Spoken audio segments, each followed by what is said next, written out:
What's good, BP fam? So today's video, we're going to be doing another interracial topic video, but this one's going to be about what no one talks about. So what does it mean? So pretty much, as you guys know, there's some people who tell you a little bit about interracial dating here, a little bit there, but they don't really talk about the really more important, more in-depth about it, like the really important stuff that you should know when it comes to dating outside your race. So today, I'm gonna pretty much tell you guys 9 to 10 bullet points about what nobody really talks to you guys about when it comes to interracial dating. So yeah, further ado, let's get it. So the first one we got is you'll get stares, sometimes curious, sometimes judgmental. So say for example, you're a white man and a white woman walking down the street. You're not gonna get stares unless you dress a little bit different or you act a little bit different, then you might get a few stares. But it's really rare you're gonna get stares. Now, if you're a white man and a Hispanic woman, then you're gonna get stares. You're gonna get some people like, I never seen two different couples go down the street holding hands, being in a relationship with one another. Like, curious. Like, I never saw that before. you're gonna get some stares like, positive, like, oh, you both are looking really good. Or you're gonna get some stares like more judgmental, like, why is he with her? Why is she with him? Or they'll say it to you right to your face. So it could be stares, it could be right in front of you, telling you right to your face. And it happens when it comes to dating outside your race. Now, not everywhere you go gonna be like this. There are places like New York City, like Miami, that you're really not gonna get stares like this unless you go to a, all white area, or, predominantly, of that one race, and they never see a, interracial dating before. Then that's where you get the stares. Because I've been through that. I went to a all white area. They never saw interracial dating, and I got a lot of stares with my girlfriend that I was dating her at the time. Well, my ex, but when I was dating my girlfriend at the time, we got a lot of stares because that area was mainly white. So just know that if you go to a certain area that doesn't have a lot of interracial dating, you're gonna get stares. Now, if you go to a big city or a area that has a lot of interracial couples, you're fine. Maybe you get a little bit of stares here and there, but it's pretty rare. It's pretty rare. So the second one we got is family approval isn't guaranteed, even if they smile in public. Well, at home, in public, pretty much if they meet you for the first time, they're gonna smile.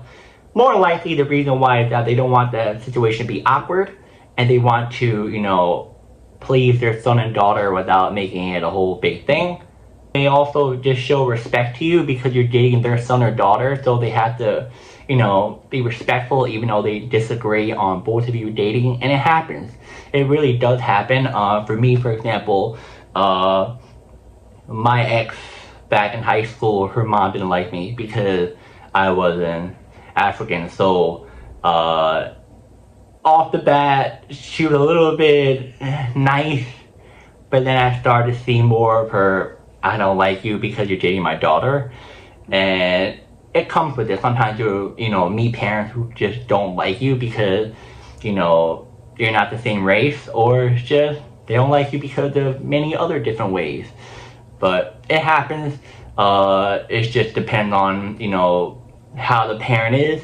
Not every parent's gonna be like that. There's gonna be parents who, not because of your color of your skin, but also just a weird feeling like, you're not, you might be a good person, but you're not the right, person for my daughter, for my son. But they're not going to view it as race. It's more going to view it as you being a good person to their, to their child. Yeah. So the third one we got is you'll have to explain your culture over and over. Yes, 100%. No matter which race you're dating, you're going to have to explain your culture over and over again. Because not everyone grew up around, different races. There's some people who grew up in a predominantly white area, and they date a black woman for the first time, and they're like, wait, am I supposed to say this? Am I supposed to say that? What is this? What is that? So you have to learn. Sometimes people can pick up you know, just by watching movies and TV shows and, you know, learning from a friend of a friend or, you know, articles and stuff and know. But then there's others who just never ever came in contact with that other race, and they're gonna have to learn, you know, every single week, every single day, every single month to know what they're about. Like when I was younger, I had to ask my ex a couple of times, like, wait, why are you putting cream on your elbows? Why are you doing your hair a lot? It takes 5 hours to do your hair, why? Just other stuff. It's just certain stuff that I wasn't used to growing up because how my mom, how my dad, how, you know, how I grew up wasn't as she grew up. So I had to ask questions multiple times, and then I started to remember, okay, this, that, and you tend to carry on to the next relationship. Like, so if you stop dating her, you can carry on to the next relationship. You're like, okay, I know this, I know that, boom. But then sometimes you're gonna run into a different, you know, relationship. Like me, I dated a Nigerian girl, then I dated a Haitian girl. So it was some similarities, but some differences. Now, if you're doing from a Haitian girl to a Hispanic girl, then that's totally different, a lot more different. So, but you're always learning, no matter which culture you come in contact with, you're gonna have to, you know, explain over and over and over again about, you know, not only your culture, but you're gonna have to ask them multiple questions about their culture as well. Now, this one is, people will ask, is it a phase? It's not. So what it means is that, say for example, you're a white man. You dated white girls your entire life, from middle school, high school, college, adulthood. Then all of a sudden, you stop dating white girls, and you strictly dated Asian girls for 3 or 4 years straight. So hooked up, went on dates, dated. Then after those 3 or 4 years being with an Asian girl, you went back to dating a white girl. That is called a phase. So a short period of time, you dated a different gender, a different race, and you went back to dating what you were dating before. Yeah, that's a phase. Now, does it happen to people? Yes, it happens to people all the time. I met people who, you know, done this before. I met people who, brother and sister done it before, a cousin. And it's very interesting how people do this. But it's life, it comes with dating. Now, if you're gonna get this question, you're definitely gonna say, no, it's not a phase. Me personally, I never got this question because I've always dated outside my race since I was 15 years old. So I really had never had any experience about this question before.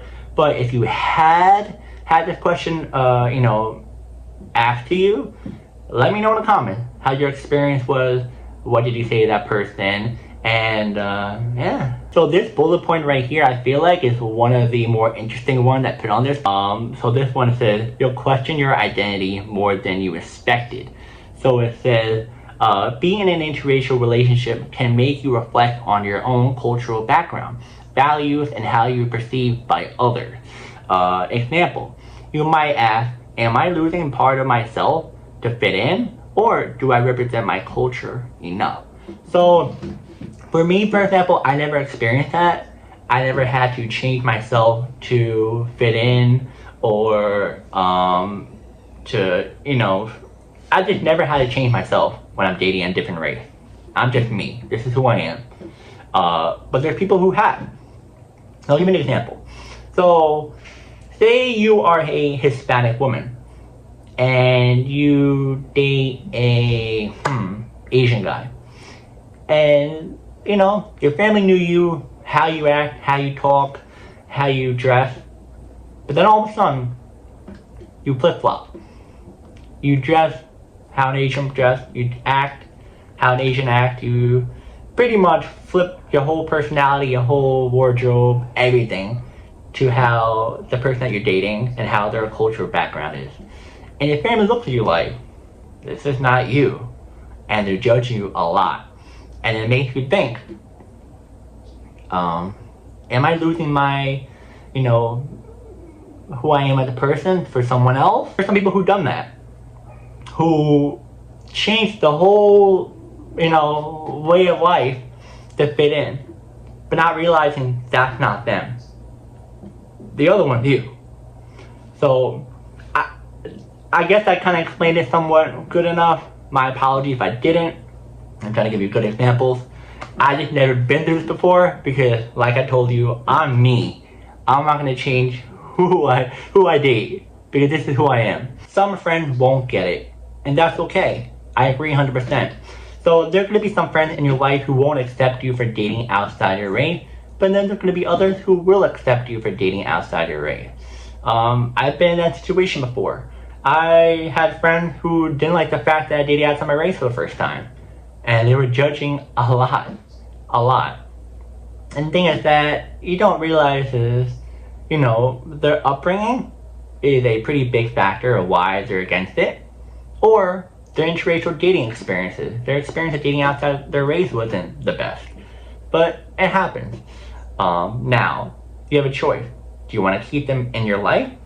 Or do you not? Now, this bullet point, I definitely gotta tell you guys this one. This is another really good one. And it says, you'll grow emotionally fast. You're like, what? What are you talking about? Well, it says, you're forced to confront uncomfortable truths about society, family, and even yourself. Learning to communicate across cultural lines, defend your relationship, or handle rejection from people you thought would support you. And thinking to yourself, alright, does a white couple do this? A white man and a white woman do this? No. Totally different. When you're dating outside your race, you have more of a bigger target on your back. You have more judgmental people coming towards your way. You have more of a communication you have to do with your spouse, and you have to have more of a bigger communication because you both are much different from one another. And so let's go right here. You're learning to communicate across cultural lines. So you have to communicate with your spouse. She grew up different, you grew up different. You have to communicate on how your cultural was different growing up and what works with one another and how you would work if living with one another or dating one another. Also, with their friends and family, with my friends and family, how they are interacting with them or how I would interact with them as well. In your relationship or handle rejection from people you thought would support you. So, there are people who are going to judge you. No matter if it's family, no matter if it's friends, no matter if it's a random stranger on the street.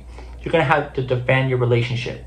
Because that's what comes to dating outside your race. People are always going to judge. People are always going to, be a-holes. So you're going to have to, support your man, your woman, and stand by them.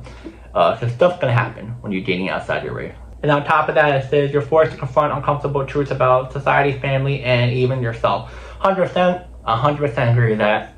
I've experienced that as well. I had to force myself to confront uncomfortable truths about all this stuff.